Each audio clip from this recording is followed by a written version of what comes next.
Thank you very much. It's a great honor to have you all.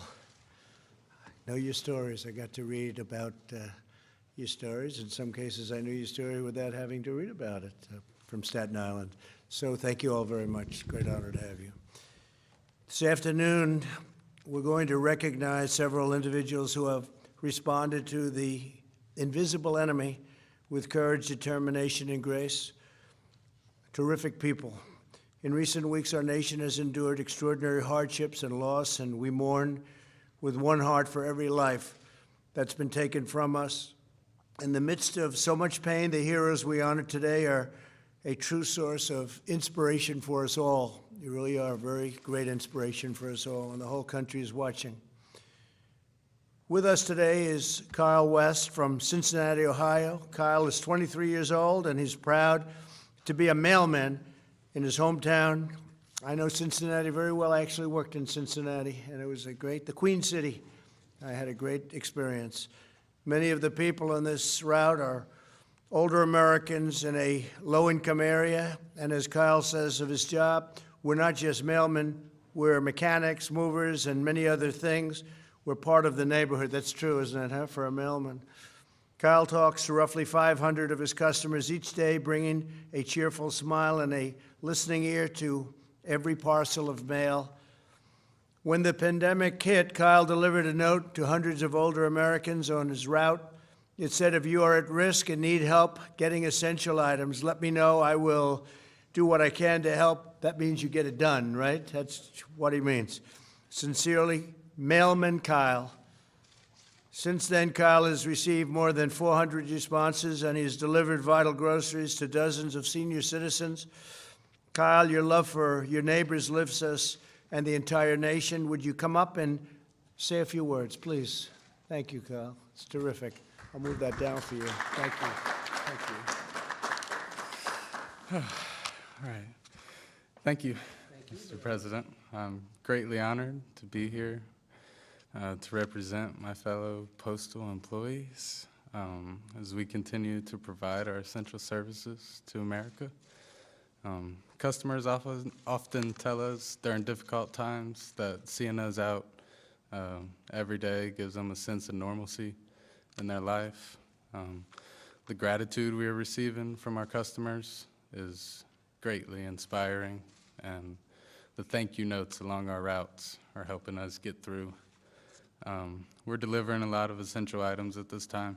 The amount of medicine has greatly increased.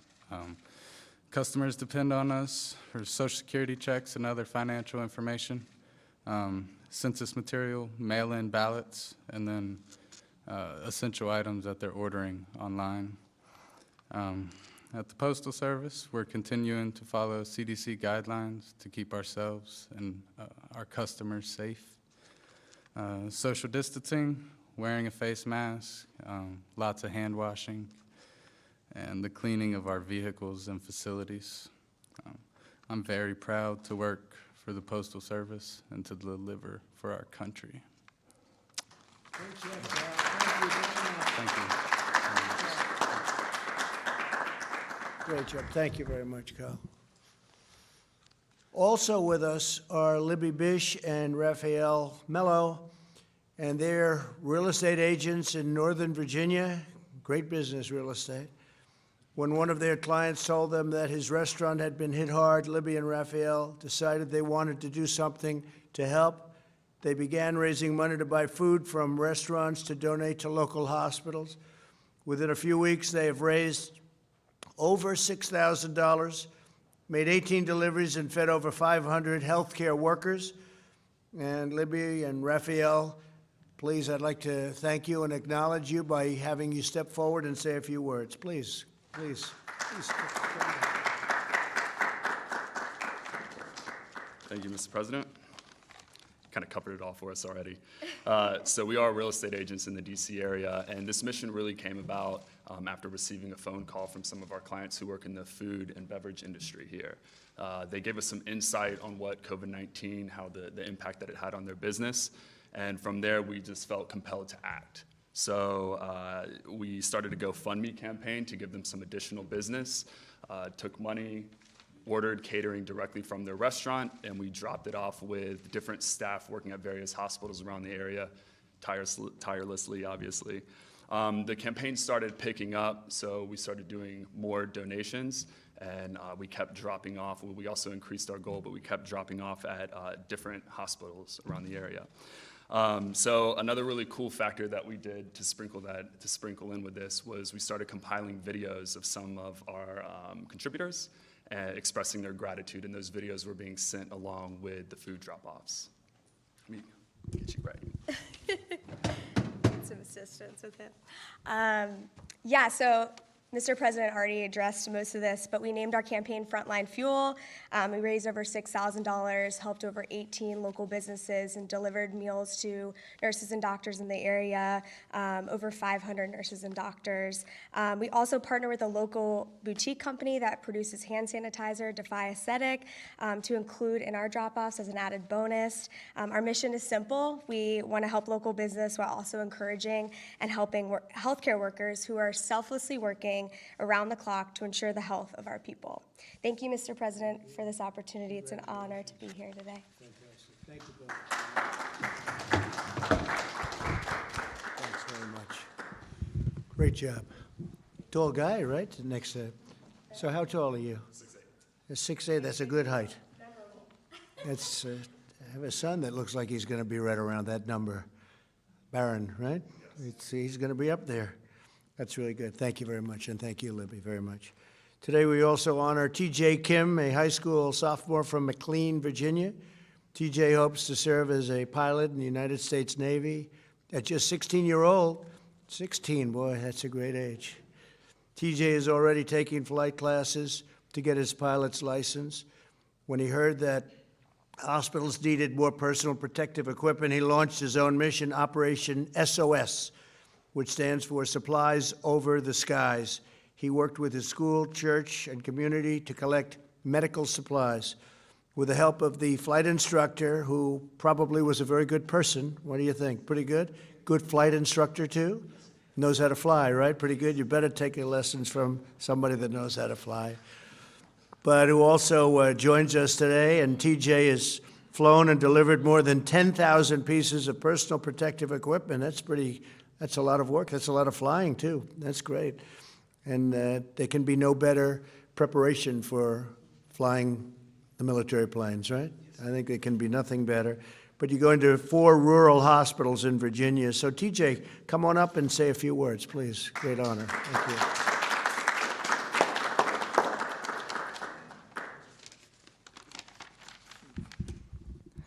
Thank you, Mr. President. I'm beyond humbled to be here today. My name is TJ Kim, and I'm a sophomore at the Landon School in Bethesda, Maryland. A little over a month ago, I turned 16 when, due to coronavirus, my school year and my lacrosse season were effectively over. All I had left was my flight training. Ever since I was 9, it's been my dream to attend the Naval Academy and become a fighter pilot in the Navy. So I talked to my dad about ways that I could continue my flight training while serving the community at the same time. We came up with Operation SOS, meaning Supplies Over the Skies. In my home state of Virginia, I found that there are 7 critical access hospitals serving the rural communities around them. And I realized that while every hospital is hurting for Tier 1 PPEs, it was the rural hospitals that were often forgotten about. So I wanted to do something to help and bless them. I've flown 4 Operation SOS missions so far to Luray Caverns, Winchester, the Highlands of Hot Springs, and the northern neck of Topping. I've sourced and delivered 8,000 medical gloves, 2,000 head covers, 1,500 shoe covers, 400 masks, as well as protective eyewear, isolation gowns, hand sanitizers, and disinfectant sprays. The response has been amazing. Throughout my journey, I've learned 2 lessons. First is that it takes a community to serve the community. What I mean is that I'm blessed by an incredible community that includes my family, my teachers and peers at Landon, my flight school, my neighborhood, and my church. It's been their support that has allowed me to complete each Operation SOS mission successfully. Second, I've learned that you are never too young to think about how to serve others in times of need. Mr. President, you once said that America is the place where anyone can rise. And today, there are youth everywhere in America rising up to help sew masks, deliver groceries to the elderly, and write thank you letters to our frontline workers.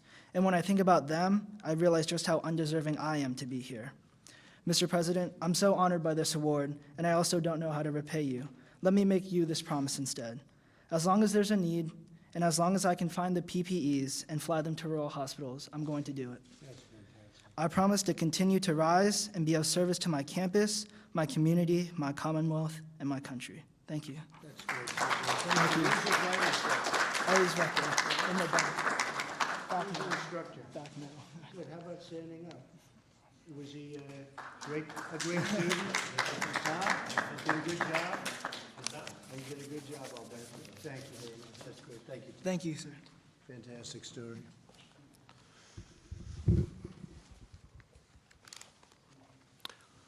So a man that I know because I spent a lot of time and spend in a place called Staten Island, right? That's true, Frank, you know that. Frank Siller from Staten Island, New York, really special place. I spent many an hour, many a day with my father there over the years, and it's just great. Nearly 2 decades ago, Frank founded an organization called Tunnel to Towers to support the loved ones of the fallen first responders and service members. He began this mission to honor the legacy of his younger brother, firefighter Stephen Siller. And so Stephen's looking down right now, and he says, my brother's in the White House doing a real job. He's very proud of you. I know how hard you work. Coming from New York, I guess especially, Frank, I know how hard you work, and you've done a fantastic job. We appreciate it very much. But he was one of the immortal heroes who gave his life on September 11th, 2001. As the virus began to spread in New York earlier this year, Frank leapt into action. He helped raise money to deliver more than 1 million pieces of personal protective equipment. That's a lot. For hospitals in the city, Frank and his army of volunteers have delivered food to firehouses and phone stations and police stations and all sorts of places all across New York and New Jersey. Frank also raised over $5 million to help pay the mortgages of families' homes that 25 first responders. I guess it's a total of 25. So you have a lot of people that are very thankful, Frank. I've heard a lot about it. First responders and healthcare workers who have tragically lost their lives in the fight against the virus. It's a vicious, vicious enemy. Frank, I want to thank you for continuing to support our nation's heroes. And again, your family and your brother is very proud of you, looking down. And please come up and say a few words, Frank, please. Thank you.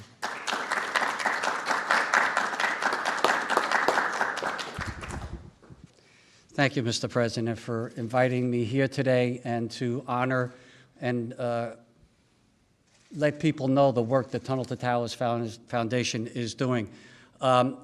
My siblings and I, we started the foundation in honor of my brother, a New York City firefighter, on September 11, 2001, strapped 60 pounds of gear on his back and ran through the Brooklyn Battery Tunnel, which is almost 2 miles long, and I know you know that. It's almost 2 miles long, and he come out and ran up West Street, went into the South Tower, up those stairs, and while saving people's lives, he gave up his own. And since then, we've been honoring our military and first responders ever since. We built specially adapted smart homes for our country's most catastrophically injured service members. We deliver mortgage-free homes for Gold Star families and fallen first responder families who die in the line of duty, who leave young families behind. And Mr. President, when you said that we are at war with an invisible enemy, we couldn't have been more proud to know that we're doing our job and what we're supposed to be doing as a local foundation, as a national foundation, to make sure that we take care of the frontline healthcare workers. We follow the teachings of St. Francis of Assisi, who said, brothers and sisters, while you are here, while you have time, let us do good. And we know that is our guiding light from the foundation, is what we strive to do every single day, is to do good, and not just the memory of my brother, but all those who perished in 9/11, those who have perished ever since, that have given us this great country, and those frontline healthcare workers who are willing to die for you and me today, who are on that front line of the battlefield that you often speak about. And that's why our foundation has made a commitment. We want America to make a promise to these great Americans who are willing to die for you and me, that if they go out and they give their kids a kiss goodbye, and they don't come home, that we're going to take care of them. You know, I know we will, because we are and always have been the greatest country that has ever existed. Why? Because the goodness and the generosity of America will always take care of the greatness of America. Mr. President, thank you once again for having me here today. God bless you. God bless America. And remember, we are only the land of the free because of the brave. Thank you. Great job. Thank you very much, Frank. Beautiful.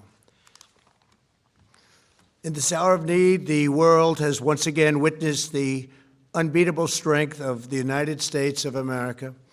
All across our land, heroes have raced into action. Doctors and nurses are enduring sleepless nights to save every possible life. Farmers, truck drivers, and grocers are working to keep our shelves stocked and our people fed. Families are helping neighbors in need, and entire communities are rallying together to defeat the plague, this ugly, horrible plague. The 5 Americans we recognize today are the first of a number of individuals we will honor in the coming weeks. We're going to be honoring a lot of great people. Our nation has just completed the 30 days to slow the spread, during which every American was asked to make sacrifices to help defeat the virus. Not long ago, models predicted that between 1.5 million and 2.2 million people would have died in the United States without the mitigation. Through our aggressive response and the remarkable commitment and bravery of American people, we have saved thousands and thousands of lives. I can even make that, if you want, hundreds of thousands of lives. People were thinking in terms of 1.5 million lives lost to 2.2 without the mitigation, and hopefully we're going to come in below that 100,000 lives lost, which is a horrible number. Nevertheless, it's a horrible thing. It could have been stopped. It should have been stopped at the source, but it wasn't. But it's a tribute to this country and the people of our country, what they've been able to do and the amount of lives that have been saved. Because we flattened the curve, slowed the spread, and massively expanded our healthcare capacity, we're now in the process of gradually reopening our country. And it's being done with a tremendous gusto and vigor. We see that all the time, don't we, Frank? They want to get out there and they want to get back. That's what they want. They want their country back, and they're getting it back, and we're getting it back safely, and we're getting it back quickly. It's a strategy guided by science, evidence, facts, and reason. Never-ending lockdown would inflict colossal damage on the health and lifespans of our people. Public health is closely tied to economic health. No state or country can long ignore the facts and the truth. And we're just very proud of the fact that people have put up with so much in order to keep the numbers down to the level that it looks like we'll be having. Our finished number should be something, think of it, we could save anywhere from 1 million to even 1.5 million. And I guess if you think about it, we could save 2.1, 2.5 million lives, depending on what happens. And with this invisible enemy, as we said, nobody knows what really happens, but we've learned a lot in the last 2 months. Throughout our history, it's America's love and strength, not its fears and doubts, that have paved the way and paved the road to victory. Together we'll emerge from this chapter of hardship and all of those deaths of such great souls and such great people with new unity and resolve. Our people will thrive, our industries will roar, our innovators will astonish, and America will triumph like never before. And that's what I feel, like never before. We built the greatest economy in the history of the world, greatest employment numbers, greatest stock market, greatest number of jobs any way you want it, greatest industries, greatest creations. And one day we had to close it down. They said, sir, we're going to have to close it down. And we did that, and everybody suffered, but they did an incredible job. And because of that, we've saved maybe millions of lives. And I just want to thank everybody. This is a scourge all around the world, 182 countries as of a week ago, so it's probably higher, 182 countries are going through relatively the same thing, and it's a very sad chapter. There was no reason for this. There was no reason for this. He should have been stopped at the source. But I'd like to congratulate these incredible 5 Americans, and I'd like to ask them to come forward and receive their award and their recognition, and they deserve it, and we'll be watching you throughout your life. You may be around a little bit longer than me, Mr. Mailman, but I'll be watching you as long as I can. I'm watching all of you, and I want to thank you very much. And to my hometown man, thank you very much. Thank you, Frank. Please. Kyle West.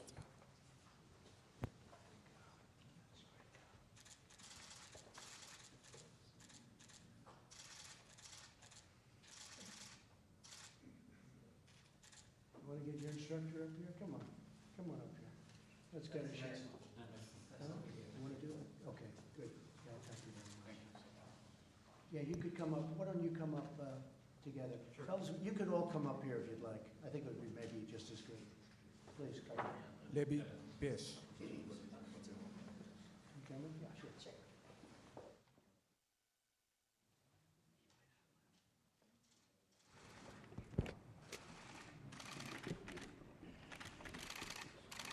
Thank you, man. Congratulations. Thank you very much. Thanks. Raphael Mello.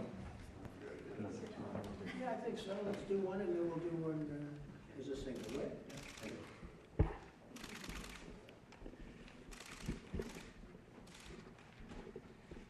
Okay, let's take one of us. Thank you very much. You deserve that. Thank you.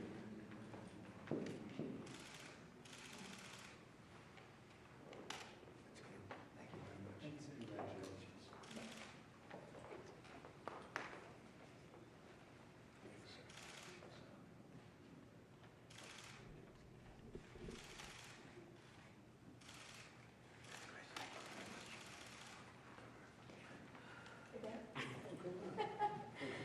Almost forgot, didn't I?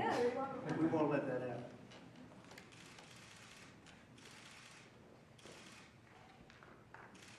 Thank you, Libby. So that was great, and you represent a very important part of this country, and we appreciate it very much. Thank you very much. Go have a good day. Bye. Thank you.